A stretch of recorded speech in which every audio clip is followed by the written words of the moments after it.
Bonjour, bonjour. Je suis la servante de Dieu, la sœur Sarah, et j'aimerais bien partager avec vous le message que Dieu me fait comprendre ce matin.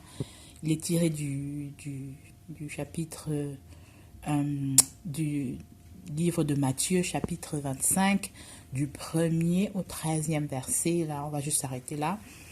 Donc, il s'agit, pour ceux qui connaissent déjà l'histoire, mais je vous conseille de prendre la Bible aussi, de lire avec moi. Et on va pas lire ici parce que voilà, je n'ai pas assez de capacité pour prendre, pour filmer assez longtemps, mais vous allez le lire, vous pouvez mettre pause et lire. Donc, du 1er au 13e verset. Il s'agit de la parabole des 10 vierges, les 10 vierges qui se sont mises en route et qui ont acheté de l'huile dans l'attente de l'époux pour être vraiment prêtes. Euh, voilà, pour vraiment attendre l'époux. Mais il y a une différence, il y a une particularité dans cette histoire, c'est que on va appeler les 5 sages, euh, ont vraiment pris une réserve. Elles ont pris de l'huile pour l'attente, comme les autres 5 folles, mais elles ont pris de l'huile pour la réserve, donc au cas où, non vraiment pour être vraiment prêtes, pour vraiment être dans ce mode d'attente là. Elles ont pris encore en plus de l'huile. Mais les 5 folles, comme nous fait comprendre la Bible, n'ont pas pensé à avoir de l'huile de réserve.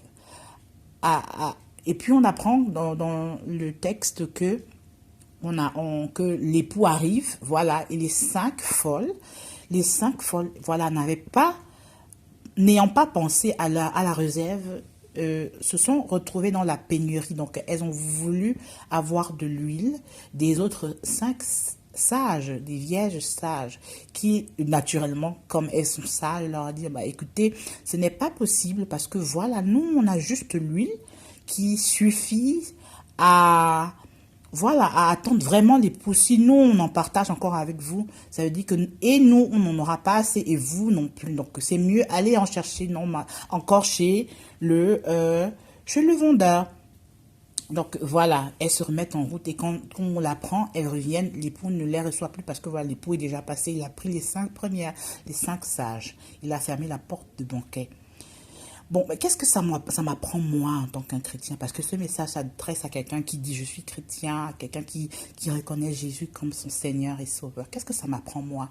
Ça m'apprend moi à comprendre que nous nous trouvons déjà dans ce texte, dans le contexte de ceux qui croient vraiment en Jésus, qu'il revient bientôt, voilà. Et ceux qui sont vraiment en train de l'attendre, mais ne l'attendent pas simplement comme ça, mais l'attendent et en se préparant vraiment à son arrivée. Parce que voilà, quand il arrive, la Bible dit, il arrive comme un voleur dans la nuit qui ne prévient pas. Est-ce que tu es prêt? Est-ce que tu penses vraiment à être prêt pour ce moment d'attente? C'est la question qu'il faut se poser. Donc on a là 2 types de chrétiens.